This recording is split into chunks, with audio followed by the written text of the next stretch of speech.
Hello student, हमारा आज का टॉपिक है monetary theory of trade cycle में हमने पढ़ा था हेयक का सिद्धांत की हेयक ने क्या क्या बताया है।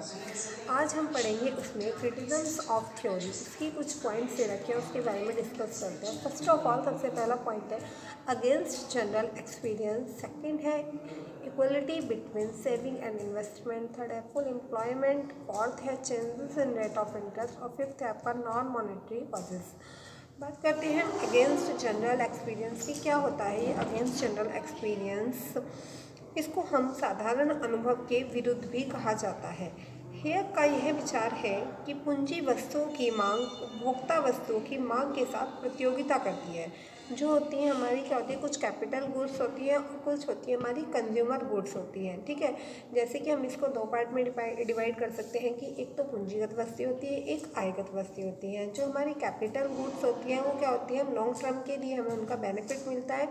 जैसे कि हमने एक बार परचेज कर ली तो उसका जो बेनिफिट मिलेगा हमें कई सालों तक मिलेगा। पर जो हमारी क्या होती है आयगत वस्तुएं होती हैं, उनका जो हमें बेनिफिट मिलता है वो क्या होता है, थोड़े टाइम के लिए मिलता है। मान लीजिए हमने आज ले ली तो हम क्या करेंगे, उसको जब तक कंज्यूमर कंज्यूम करेगा, ठीक है, वो क्या कर सकता है, उसको कुछ टाइम के लिए कंज्यूम करता है, उसके बाद उसका यूज़ जब हो जाता है उसके बाद वो बेकार हो जाती है। तो इसे ये चीज़ें हमारे लिए इसमें बहुत ज़्यादा इम्पोर्टेंट रोल रखती हैं। साधारण अनुभव के विरुद्ध है। ये कहते हैं कि क्या बताया है कि विचार पूंजीगत वस्तुओं की मांग उपभोक्ता वस्तुओं के मांग के साथ क्या होती है, प्रतियोगिता, वो कंपटीशन रखना स्टार्ट कर देती है। साधारण अनुभव के विरुद्ध है क्योंकि पूंजीगत वस्तुओं की मांग केवल इसी के कारण होती है कि उपभोग वस्तु की मांग होती है। ठीक है, पूंजीगत वस्तुओं की मांग किस लिए है, उपभोग वस्तु की मांग। पूछो क्यों? क्योंकि पूंजीगत वस्तुओं का देखो, जब हम किसी भी बिजनेस को स्टार्ट करते हैं तो उस बिजनेस में हमें पता है कि हम बिजनेस किस लिए स्टार्ट कर रहे हैं। उसमें क्या होता है, हमारी डेली नीड्स की वस्तुओं के लिए बिजनेस करते हैं हम, ज़्यादातर हम देखते हैं। ठीक है, मान लीजिए क्या है, कोई शॉप है, परचून की शॉप खोली तो उसमें क्या होगा, आयगत वस्तुओं की ज़रूरत है। क्यों आयगत वस्तुओं की जरूरत? इसलिए कि वो हमारा सामान डेली बिक रहा है, डेली सेल हो रहा है। पर जो पूंजीगत वस्तुएं हैं, पूंजीगत वस्तुओं की जो ज़रूरत है वो किस लिए है, वो आयगत वस्तुओं के लिए ज़रूरत है। जो आपका स्टॉक है, वो स्टॉक में जो माल आया है उसको रखने के लिए आपको क्या होगा, किसी अलमीरा की, किसी काउंटर की नीड जरूर होगी, जिसमें क्या होगा, वो आपका सामान रखा जाता है। तो जब क्या करते हो आप आयगत वस्तुओं की डिमांड करते हो तो उसके साथ साथ आपकी क्या होगी, जो कैपिटल गुड्स हैं उसकी डिमांड भी आपको डेफिनेटली करनी पड़ेगी। क्यों? क्योंकि यदि आप किसी बिजनेस को स्टार्ट करते हो तो आपको उसमें क्या करनी पड़ेगी, कुछ एसेट्स अपनी लगानी ही पड़ेंगी। जैसे कि एक टेबल की ज़रूरत पड़ सकती है। क्यों? क्योंकि हमें क्या करना है, वहाँ बैठ के हिसाब किताब भी करना है। आयगत वस्तु के लिए क्या होगा, वही सामान रखने के लिए क्या होगा कि आपको एक बार कुछ वहाँ पे सोफ़ा कह सकते हैं, कोई फर्नीचर कह सकते हैं आप लोग, उसमें उन चीज़ों की आपको नीड ज़रूर पड़ेगी। तो ये क्या होती है, एक दूसरे के साथ डिपेंड होती है। उपभोग वस्तुओं के अधिक उत्पादन के विस्तार हेतु पूंजीगत वस्तुओं की मांग भी होगी। सिंपल सी बात है, अगर आपको क्या करना है, जो अपनी आयगत वस्तु है उनका विस्तार करना है, उनको बढ़ावा देना है, तो डेफिनेटली सी बात है कि आपको क्या होगा, आयगत वस्तुओं की मांग को भी बढ़ावा देना होगा। तो यदि आप क्या कर रहे हैं, अपना ऑर्डर ज़्यादा कर रहे हैं कि आपको लग रहा है इन फ्यूचर हमारे प्राइस बढ़ जाएंगे, तो जब आप इन फ्यूचर के लिए क्या कर रहे हैं, स्टॉक को कलेक्ट कर रहे हैं, उसे इकट्ठा कर रहे हैं, तो उसके लिए आपको क्या करना पड़ेगा, पूंजीगत वस्तुओं की जरूरत पड़ेगी जहाँ पे आप सामान रखोगे उसमें। क्योंकि कैपिटल गुड्स क्या होती हैं, पूंजीगत वस्तुओं को रखने के लिए क्या करती हैं, वो सेफली रखने के लिए उसमें वो हेल्प भी प्रोवाइड करती है। और किसी बिजनेस को चलाने के लिए जितनी नीड क्या होती है, हमें आयगत वस्तुओं की होती है, उससे ज़्यादा नीड हमें पूंजीगत वस्तुओं की होती है। पहले उसमें अपनी कैपिटल तो लगानी ही पड़ेगी ना आपको, तभी तो किसी बिजनेस को हम स्टार्ट कर सकते हैं।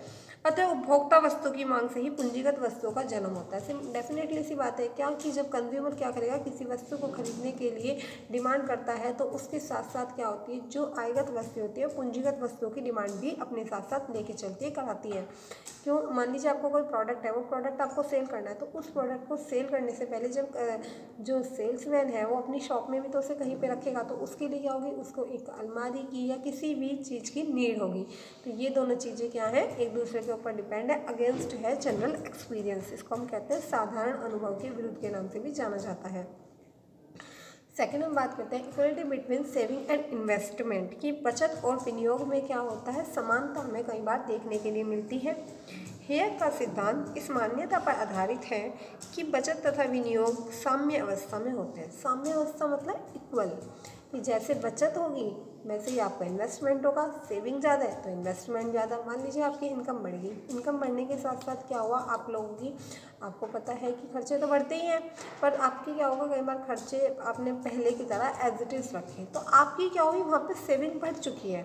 तो जब हमारी सेविंग बढ़ती है तो आपको मैंने बता रखा है कि इनकम की आय में से अगर हम लेस कर देते हैं ई, जिसे हम इनकम माइनस एक्सपेंडिचर कहते हैं, अगर इनकम में से एक्सपेंडिचर माइनस कर देते हैं तो हमारी निकल के आती है सेविंग। और सेविंग जो होती है हमेशा इक्वल किसकी होती है, इन्वेस्टमेंट के इक्वल होती है। क्यों? क्योंकि हम जो भी सेव करते हैं डेफिनेटली हम इसीलिए ही सेव करते हैं कि उसको हम कहीं पे इन्वेस्ट करें और इन्वेस्ट करके हम उसके ऊपर ज़्यादा प्रॉफिट अर्न कर सकें। तो इसलिए कहा गया है कि equality between saving and investment में, कि जितना हमारा बचत बढ़ेगी उसी के अनुपात में हमारा क्या होता है, विनियोग भी बढ़ता चला जाता है। कि और इस साम्यावस्था में विभिन्न बैंकों की नीति के कारण आते हैं। इसमें क्या होता है, बहुत सारे बैंक हैं, उनकी कुछ नीतियाँ होती हैं, कुछ पॉलिसी होती है, वो आती हैं। परंतु हमारे जो प्रोफेसर किन्स हैं उन्होंने कहा है कि व्यापार चक्र का आधार साम्य नहीं वरन साम्य का प्रस्ताव होता है। इन्होंने कहा है कि एक जो प्रपोजल होता है उसको हम क्या कहते हैं, प्रपोजल ऑफ इक्विलिब्रियम को ही हम क्या कहते हैं, equality between saving and investment के अंतर्गत मान के चलते हैं। थर्ड हमारा पॉइंट जो है फुल एम्प्लॉयमेंट की, हेयर का जो सिद्धांत है वो क्या है, फुल एम्प्लॉयमेंट के ऊपर बेस है। उसमें क्या होगा, हर व्यक्ति को रोजगार देने की बात कहते हैं कि पूर्ण रोजगार होता है इसमें। इस सिद्धांत की एक मान्यता यह भी है कि सभी आर्थिक प्रसाधन पूरा काम पा रहे हैं, कि जो भी हमने इसमें क्या लगा रखा है, फैक्टर्स ऑफ प्रोडक्शन लगा रखे हैं, वो सारे के सारे फैक्टर्स ऑफ प्रोडक्शन अपना क्या कर रहे हैं, पूरा का पूरा यूज़ कर रहे हैं। ठीक है, पूरा का पूरा उनका यूटिलाइज हो रहा है। ऑप्टिमम यूटिलाइजेशन ऑफ रिसोर्सेज की मान्यता पर भी यह आधारित है। यह मान्यता उचित नहीं है कि क्योंकि प्रसाधन कभी भी पूर्ण रूप से कार्यरत नहीं होते। इसने कहा है कई बार कि जो हमारे प्रसाधन हैं, जो हम सोर्सेज यूज़ कर रहे हैं, वो कभी भी क्या हो सकते हैं, पूरी तरह से कार्यरत नहीं हो सकते। ठीक है, कोई मशीन है, ऐसा तो नहीं है कि एक बार वो मशीन हमने खरीद ली और वो लॉन्ग टाइम तक ही सही चलती रहे। उसमें क्या होगा, हमें कुछ खर्चा करना पड़ेगा तभी वो सही चलेगी। आप फॉर एग्जाम्पल के लिए एक कार अपने पर्सनल यूज़ के लिए लेते हो, तो ये तो नहीं है कि कार को आप चलाते रहो। जब वो चलाओगे आप लोग तो उसके साथ साथ वो अपनी मेंटेनेंस भी तो मांगेगी, सर्विस मांगती है, तो तभी तो वो चल पाती है। तो यहाँ पे बताया गया है कि ऐसी कोई चीज़ नहीं है कि आपने क्या करा, कोई मशीन खरीदी और वो मशीन आपको क्या कर सके, एक लॉन्ग टाइम के लिए प्रोडक्शन देती रहे और कभी भी ख़राब ना होए। तो यहाँ पे बताया गया कि इस सिद्धांत की मान्यता यह है कि सभी आर्थिक प्रसाधन पूरा काम पा रहे हैं। यह मान्यता क्या करी है इन्होंने, अनरियलिस्टिक है, क्योंकि प्रसाधन कभी भी पूर्ण रूप से कार्यरत नहीं हो सकते हैं। फिर है हमारा fourth, change in rate of interest, कि हमारी जो रेट ऑफ इंटरेस्ट होती है, जो ब्याज की दर होती है, वो क्या होती है, चेंज होती रहती है। हमेशा ऐसा तो नहीं है कि एक ही जैसी ब्याज की दर आप लोगों को देखने या सुनने के लिए मिलेगी। हेयर का सिद्धांत इस मान्यता पर भी आधारित है कि ब्याज की दर परिवर्तनों को अत्यधिक महत्व दिया गया है, कि जो रेट ऑफ इंटरेस्ट होती है उसमें जो चेंजेस होते हैं उसमें इन्होंने बहुत ज़्यादा महत्वपूर्णता दी है। उनके विनियोग को मुख्यतः निर्धारक ब्याज की दर है। जो विनियोग होता है ना, वो डिपेंड किसके ऊपर करता है, रेट ऑफ इंटरेस्ट के ऊपर डिपेंड करता है। आप लोग को लग रहा है कि हमारा रेट ऑफ इंटरेस्ट अच्छा मिल रहा है, तो हम क्या करेंगे, अपना मैक्सिमम से मैक्सिमम जो पैसा है बैंकों में, एफडी में, सेविंग अकाउंट में, पर्सनल अकाउंट में, अलग करंट अकाउंट में, अलग अलग टाइप से आप इन्वेस्ट करने के लिए ट्राई कर सकते हो।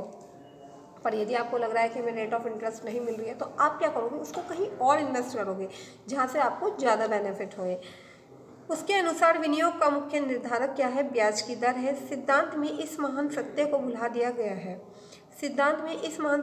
दिया गया है कि ब्याज की दर के अतिरिक्त प्रावधिक परिवर्तन, जनसंख्या इत्यादि का विनियोग की मात्रा को निर्धारित। देखो, कहीं जनसंख्या कैसी है, ये चीज़ भी हमारी इन्वेस्टमेंट के ऊपर इफेक्ट डालती है। ठीक है, अगर आप लोग देखते हो कहीं पे बहुत ज़्यादा क्या होगी, जनसंख्या बढ़ जाए, तो वहाँ पे क्या होगा, गवर्नमेंट की तरफ से जो सर्विसेज होती हैं वो भी क्या होगी, कम मिलनी स्टार्ट हो जाती है। ठीक है, यहाँ पे क्या है, यहाँ पे जनसंख्या कानून है, एक तरीके से पता है लोगों को प्लानिंग के बारे में, तो वहाँ पे क्या होगा, सर्विसेज लोगों को ज़्यादा मिलती हैं। फिर है नॉन मॉनेटरी कॉजेज़। गैर मौद्रिक कारण के नाम से भी इसको हम जानते हैं। हार्ट्रे की तरह हेयक ने भी अपने सिद्धांत में गैर मौद्रिक कारणों पर ध्यान नहीं दिया। गैर मौद्रिक कैसे? देखो, आप लोग क्या कर रहे हो, बिजनेस कर रहे हो, बिजनेस में क्या हो रहा है, प्रोडक्ट को परचेज कर रहे हो, सेल कर रहे हो, तो ये जो सारे फंक्शंस हैं आपके किसके ऊपर डिपेंड कर रहे हैं, आपके मॉनेटरी के ऊपर, मुद्रा के ऊपर ध्यान देते हैं कि आप लोग क्या बेच रहे हो, क्या खरीद रहे हो, ठीक है।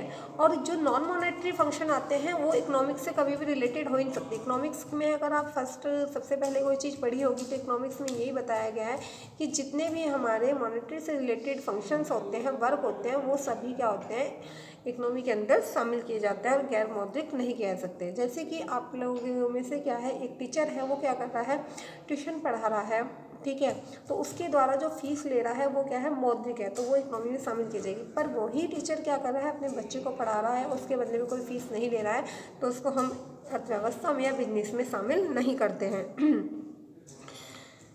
गैर मौद्रिक कारणों पर ध्यान नहीं दिया गया है। बहुत अधिक प्रभाव चक्रीय उच्चवाचनों पर भी डिपेंड करते हैं कि हमारा जो सर्कुलर फ्लो है वो कैसा चल रहा है, उसके ऊपर भी डिपेंड करते हैं, तथा जिनकी अवहेलना नहीं की जा सकती। इसके बारे में हम क्या कर सकते हैं, अवहेलना नहीं कर सकते, इसको टाल नहीं सकते। आज के लिए इतना ही, थैंक यू।